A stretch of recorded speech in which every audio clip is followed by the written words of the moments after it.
everybody doing? Welcome back here today to the Just Ballin podcast. Today we're going to do a little bit of an updated free agency breakdown. We've had a lot of free agents sign, a lot of the main guys, but there's still a lot of notable names, including some Hall of Famers very soon that are still on the market. So I kind of just want to break down the veteran free agency market, as well as the very interesting restricted free agency market, because I think we're seeing something that we've never really seen before because of the limited cap space going around the NBA. Hope everybody's having like a great summer so far. I've been enjoying Summer League a lot. I really wish I got to make it out this year, but something came up for me and I couldn't make it. But I've been enjoying it a lot on TV. A lot of like familiar names that are popping up on my screen, like Terrence Shannon Jr., Ron Holland breaking out. But then there's guys that have been around like in college basketball for a while. Scalapacier has been on my screen this summer, which has been very interesting. And yeah, just kind of want to talk about the NBA free agency with you guys and just kind of do a casual breakdown of what's going on. So we know a lot of the veteran guys like LeBron James opted in, Kyrie signs a 3-year extension with Dallas, James Harden signs a 2-year extension with the Clippers, Miles Turner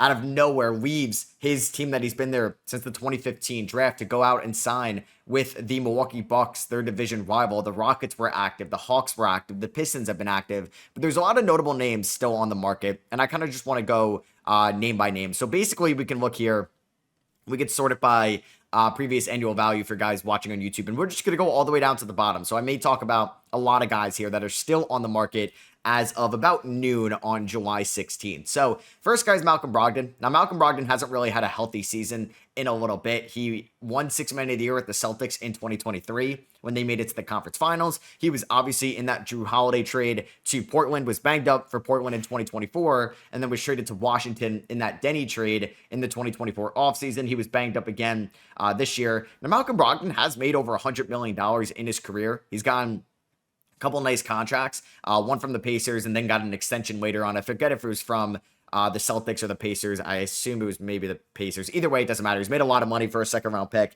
a rookie of the year winner. He's an NBA champion too, or no, he didn't win with the Bucks in 21. But either way, Malcolm Brogdon, I think he's probably going to sign the veteran minimum out there. I know the Suns have been linked to him.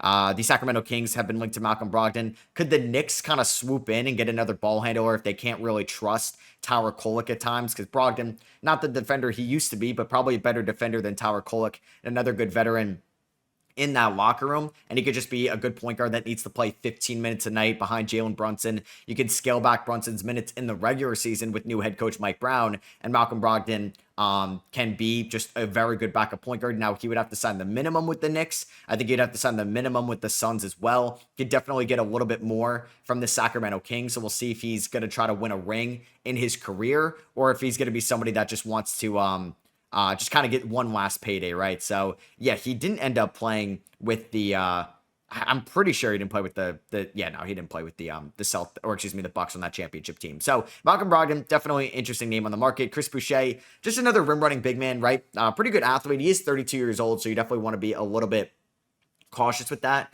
giving like a big man at 32 a long-term deal that hasn't been that creative offensively, but can run the floor fairly well. I mean, I don't know if Charlotte would want to get into the Chris Boucher sweepstakes right now, or are they comfortable with Mason Plumlee, Ryan Kalkbrenner, and Diabate next year? Funny enough, I think the Sacramento Kings could go after Boucher as well. They did draft Maxime right now, who I like. I also like Dylan Cardwell as an undrafted free agent, but they traded Valanciunas for Dario Saric, who isn't really a traditional 5. Could there just be a reunion with the Raptors? They don't really need Chris Boucher. They have a ton of guys right now that need minutes next year, especially in that front court with, for now, Scotty, before they make him like a point guard, and then Jakob Poeltl, Colin Murray-Boyles, who they just drafted, as well as Jonathan Mogbo, who was a standout last year as well. So I think Chris Boucher could probably end up with the minimum, with the Lakers try to get involved, with the Warriors try to get involved as well. Plenty of teams trying to compete that could use another big man. Chris Paul is a very interesting one. When I said at the beginning of the pod that there's some future Hall of Famers that could end up or that still need to be signed, Chris Paul is one of them. It's kind of been hinted at that Chris Paul has basically 1 year left in his career. He's going to retire at the end of the year. He wants to be close to his family, which is located in Southern California. So he's probably not going to re-sign with the Spurs. That would have already happened by now. He's not going to sign with the Mavericks or anybody like that. So It pretty much is going to come down to two teams for Chris Paul. The Phoenix Suns, who could just use a point guard throughout the regular season, right? Sometimes you can have Devin Booker be more off ball if you don't trust Jalen Green to be more on ball. And it looks like Bradley Beal will not be there next year. So Chris Paul could either just be a good backup point guard to Devin Booker too. He doesn't need to play a ton next year. But if Chris Paul wants the best chance at a ring, it would not be with the Suns. It would most likely be with the LA Clippers. I think the Minnesota Timberwolves would have been interesting, but yeah, too far geographically for Chris Paul's wish list. So the LA Clippers, like the Phoenix Suns, a team he's played with in his career, in my opinion, had the best years of his career with those Lob City Clips in the 2010s, really helped turn that franchise around.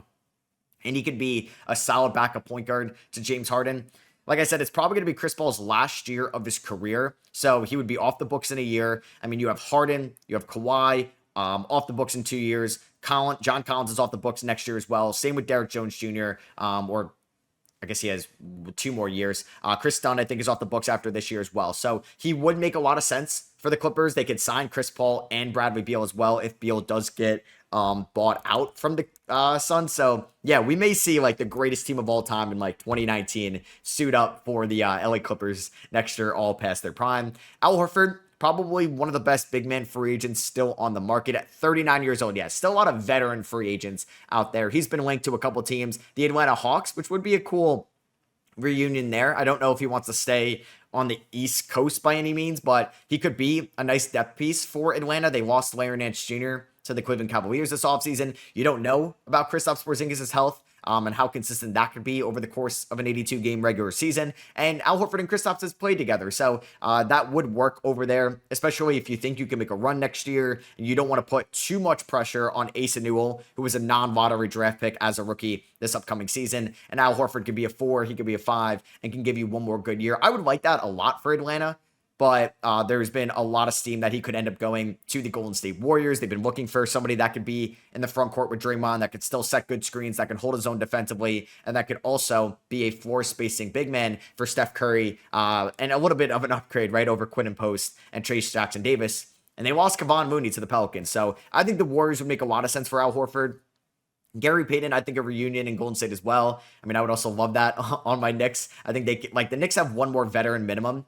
Could they get Gary Payton on the veteran minimum? Could he get a little bit more? We'll see. I think the Lakers could definitely use somebody like Gary Payton, like a wing stopper. I think they're going to try to use Laravia in that role this year. It's kind of what Dorian Finney-Smith was for them, the point of attack guy, somebody that can lock in isolation as well. And that can be Gary Payton still at 32 years old. I think there could also be a reunion in Golden State. He's definitely played the best basketball of his career in the Bay Area. Trey Lyles, another veteran big man that could potentially space the floor on the market. I think there could have been a reunion in Sacramento. I'm not sure if that's likely anymore. I don't think he's going to get more than like $4 million. Like he may get a little bit more than the veteran minimum. There's a team like the Chicago Bulls just want another veteran guy in that front court. Indiana, do they get in the Trey Lyles sweepstakes? Maybe. Milwaukee could be interested in Trey Lyles as well. Just have like a third option behind Bobby Portis and Giannis. Josh Giddey. So this is where I'm just going to lump in the restricted guys. So there's 4 main restricted free agents left that I want to talk about. Quentin Grimes of the 76ers, Cam Thomas of the Brooklyn Nets, Josh Giddey, the Chicago Bulls, and Jonathan Kuminga of the Golden State Warriors. In past years, I mean, these guys aren't like blue chip restricted free agents, right? It's not like Tyrese Maxey of last year, who no matter what a team with cap space could have offered Maxey, they would have matched that 100%.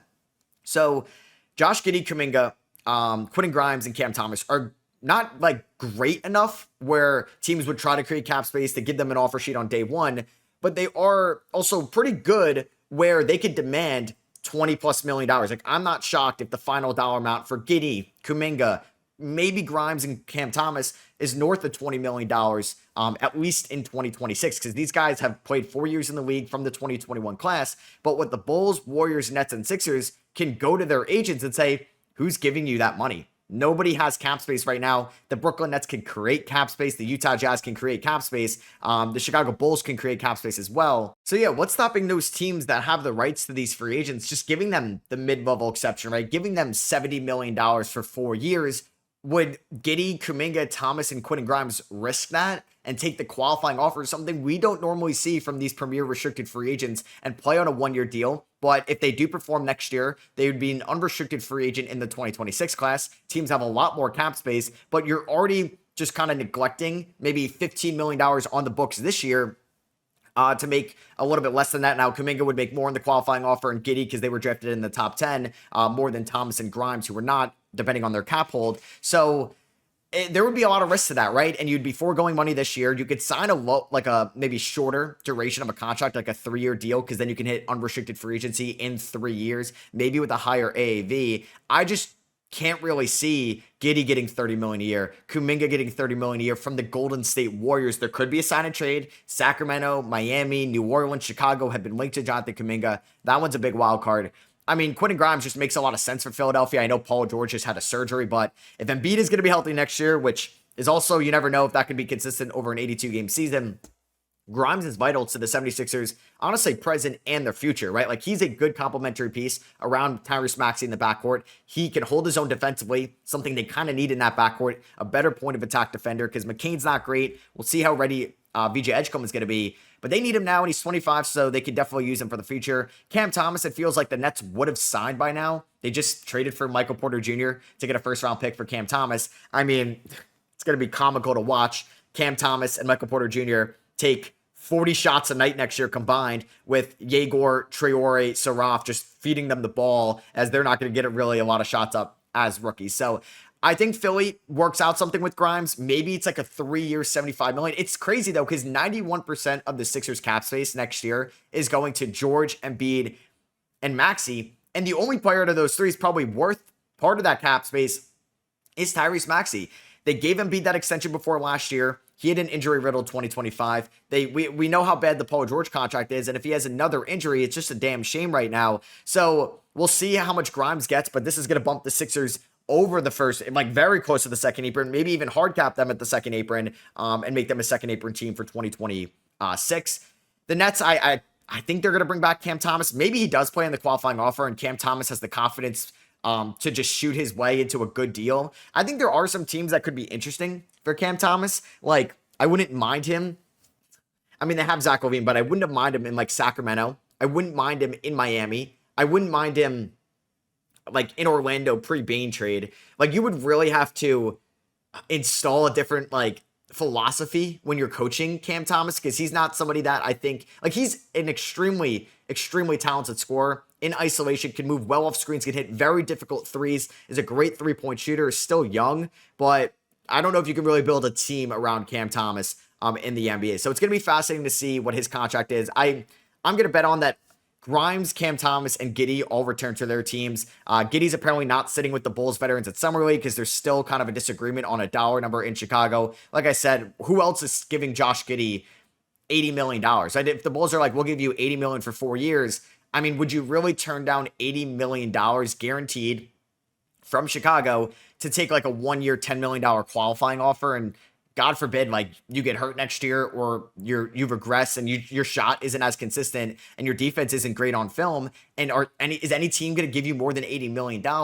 And you would need to get like a lot more than that to offset the $10 million that you're going to lose out this year as well. So I think getting Chicago work out something, it would make sense for Chicago to get it done, because I think he's a good initiator and veteran point guard for their young guys moving forward. The Kuminga one is interesting. Another player, does Kuminga have the confidence to play on the qualifying offer? There is so much risk to that. I remember when the Knicks were in Kristaps Porzingis' camp, like, apparently went to the Knicks and said, like, when he was a restricted free agent at the end of that 2019 season, he was going to play on the qualifying offer, which is just crazy. Like, we don't normally see that. There was like LaMelo talks with that as well. There were Zion talks when that was going to happen. And then the Knicks just flat out traded Kristaps, who did get like $130 million, like the rookie max from Dallas, or a little bit less than that. So Kuminga is just an interesting one if it's going to be in Golden State, or if he's actually going to get traded, to Miami, Chicago, Sacramento, New Orleans, teams that have been linked. I mean, those teams don't have cap space to absorb Kuminga on that large of a contract unless Utah gives him something, which they're not going to. So I do wonder if Golden State can get something interesting back. Like, it's very complicated with the sign and trade for teams over the cap. I don't think they're getting a Kobe White out of a Kuminga sign and trade, but could you get Keegan Murray? I mean, I don't hate that for Sacramento, because Kuminga has more upside than Keegan Murray and Golden State can get probably Murray on a cheaper deal. It's going to be fascinating. I think Jonathan Kuminga is the most interesting free agent left on the market for sure. So we can go to the non-restricted guys because I think the only other restricted guys, you have like Brandon Carlson, Tshiebwe, but all these guys are kind of like working out deals as it is. I think Carlson may have already been back. I know he's playing in Summer League. So Malik Beasley is obviously a very interesting one because he had a 3-year, $42 million deal on the table from the Detroit Pistons. And I would recommend watching Pablo Torre finds out like his YouTube channel and his podcast because it is very interesting. They go into detail about Malik Beasley and the co-conspirators and the investigation and the timing of it. It's really interesting. It's definitely a good watch. It's around an hour long. I recommend it. But we're still waiting what's going on with Malik Beasley. Like how ironic is it that the day before free agency, the day before Shams was going to tweet out the Pistons and Malik Beasley have agreed on a 3-year, $42 million deal to keep him in Detroit, it comes out from the district attorney that Malik Beasley's under investigation for gambling on NBA games, which is just wild timing. I have no idea. We may not find out anything till August, and I don't know if he's innocent, which who knows at this point, right? Like, will that deal still be on the table from Detroit? Or did he just cost himself a lot of money for being in this investigation? I mean, Terry Rozier is still getting investigated for gambling right now. That's ongoing. So, yeah, it'll be interesting to see what happens with Malik Beasley for sure. Precious Achiuwa, another solid rim-running big man. Somebody that I think does not play to his limitations. He, I think, has the confidence outside his just overall skill set right now. He likes to dribble up and down the floor. He likes to attack the rim. He likes to try to take threes. A lot of variance in his game, but I think he could maybe shine a little bit in like a Los Angeles if you can get a veteran minimum over there, 25 years old, try to build up that value over time, or just try to go to a team that doesn't have a ton of big man depth. Like, could you be the backup center in Miami? Something like that going forward. I think that could be interesting for Precious. A little bit of a return there, actually.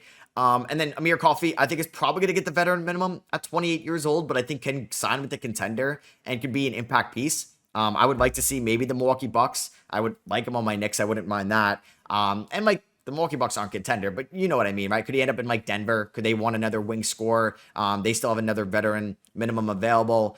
Could he end up like even like if it's a Miami or something like that, right? I think he's probably not going to go back to the Clippers. It would have happened by now. I mean, there's a chance he does sign there, but I could see him going to a team that's going to be pretty good next year. I mean, I would like to see him in Minnesota, but they don't really have the financials to work something out. Russ is a very interesting free agent. I think he'd make sense for two teams. Now, I know he's been linked to the Kings. I don't like that. It kind of just reminds me of Rondo to the Kings when that happened. But I would like to see Russ go to a team that can help. He'll help them in the regular season, especially since they don't own their draft picks in the 2026 draft. One, the Phoenix Suns, if they don't get Chris Paul, I think Russ is somebody that can give you 100% effort, 82 games, help you win regular season games. And hey, if he can single-handedly win you 3 to 4 games, that could be the difference of giving up like the 13th, 14th, 15th pick, or giving up like the 6th pick in an NBA draft. So I like Russ to Phoenix if they don't get Chris Paul. And I also like Russ to Milwaukee. I think Milwaukee is going to be interested in Bradley Beal.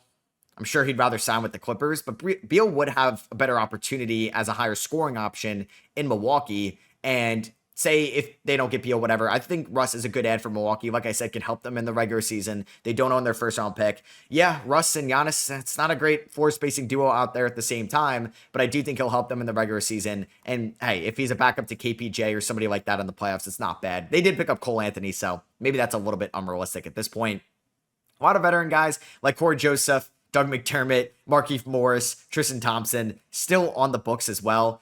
These guys I could see signing veteran minimums. Some guys may retire. Patty Mills is still out there. James Johnson, probably a 1-year deal to return to Indiana, right? Just kind of as an enforcer. Seth Curry and Taj Gibson, just older guys for Charlotte. I don't think it would hurt Charlotte to bring those guys back just on the veteran minimum. Be good veterans in that locker room. Alec Burks, I think another interesting free agent out there as well. Still has some scoring potential.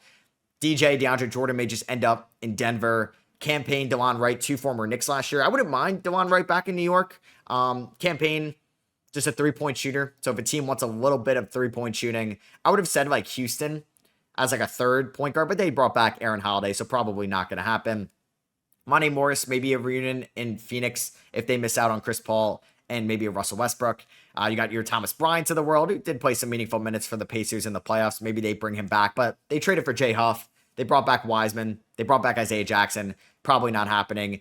Taylor Horton-Tucker, I think, is an interesting one. Had some moments last year with the Chicago Bulls. I could definitely see a reunion in Chicago. I think Caleb Houston is an interesting free agent, still on the market. I'm like 95% sure. I think a reunion in Orlando is going to happen, but I would definitely take a flyer on Caleb Houston, Delano Banton, and Charles Bassey. I like those three as sleeper free agents going into the summer. I know like Charles Bassey's been playing well for the Celtics Summer League team. I don't know how he's unsigned, especially how valuable centers are and depth centers at the NBA level. So I would like my Knicks to maybe get another center. I don't think it would hurt them if they're not totally sold on Hooporti next year. We'll see if the Knicks start Cat and Mitchell Robinson and what Mike Brown wants to do. I like Delano Banton, like somebody that's, what is Banton listed at 6'8"? I don't know if Spot Track says his height. They do not, at least here, but I know he's very tall. He could score at the rim. He's got kind of like that's not like tunnel vision at all, but I think he can be a crafty scorer off the bench, or a third string point guard is worth taking a flyer on. And then Mike Landry Shamet, there's been talks maybe reunion in New York, but another good 3-point shooter. I thought just getting thrown out there in the playoffs for the Knicks could really be somebody that can kind of outplay his value on the veteran minimum. I'm pretty sure Brandon Boston's back. Markel Fultz, I mean, a couple guys with like a couple former number one overall picks by the 76ers still on the market. Markel Fultz, could he return to Sacramento? I would like to see him on a team next year. And then Ben Simmons as well. He's also been linked to the Knicks. We'll see where he ends up. Could he end up with like the Dallas Mavericks? Could he end up with the Lakers as a clutch client? I mean, if he's getting the veteran minimum, I don't hate it for Ben Simmons. I don't know where he's getting more than that, honestly, at this point in his career. Could Boston want Ben Simmons just to throw him in the front court because they need depth there? But he's going to be 29 this year. I mean, I was watching like old Sixers games from like the 2017 season, or excuse me, 2019 season, the 2021 season. Ben Simmons was so freaking good, man. He was so unreal. The decision making, the attacking at the rim, the defense at the point of attack on the perimeter, in the post, the switchability, the transition play, on each end of the floor. I mean, a couple back surgeries, the confidence just killed him, man. It sucks. We're never gonna see Sixers Ben Simmons again, which is a damn shame, because he really was one of the 20 best players in the NBA, or at least on that track. I think Kai Jones is worth a flyer. He's a great athlete, great lob catcher, for sure. As a third or fourth string center, I would look at him on the open market as well. And then I don't know if there's going to be any like summer league standouts that are going to end up getting like full guaranteed deals next year. Like a lot of these guys that you could see here, like a Kevin McCullough, Riley Minix, like these guys are kind of like two-way eligible for their teams right now, like former second round picks, former undrafted guys that at least spent time in their organization last year as well. But guys are making a name for themselves in Summer League for sure. And we'll see what ends up happening. Just kind of some notable names out there. Jalen Hood-Schifino at 22 years old. Bones Highland at 24 years old. Kevin Knox, Elfrid Payton. A couple former Knicks. Chumo KK, technically a former Knicks. Pat Spencer, I do like. I think he's going to end up back in Golden State. MarJon Beauchamp, we'll see if he's going to be back in New York as well. I know I mentioned my Knicks a lot in this episode, so sorry about that. Bol Bol's on the market as well. Just another body if you're interested in the Bol minutes in 2026. So that is going to be for me. Hope you guys did enjoy this episode of the Just Ballin' Podcast. Just kind of giving you guys an update with NBA free agency, who's on the market, what teams have been linked to who. Maybe somebody's going to sign by the time you guys listen to this episode. If you did enjoy, though, on YouTube, I'd appreciate you dropping a thumbs up. Hit that subscribe button if you're not already. You can let me know in the comments what you guys think of this year's free agency class. And if you guys are listening on the Apple Podcasts audio feed or Spotify audio feed, I'd really appreciate a rating and review. Hit that follow button if you're not following already to the pod. The pod's been growing this offseason, so I just want to say thank you guys that listen on audio. I truly, truly appreciate it. And I'll catch you guys in the next one. Peace.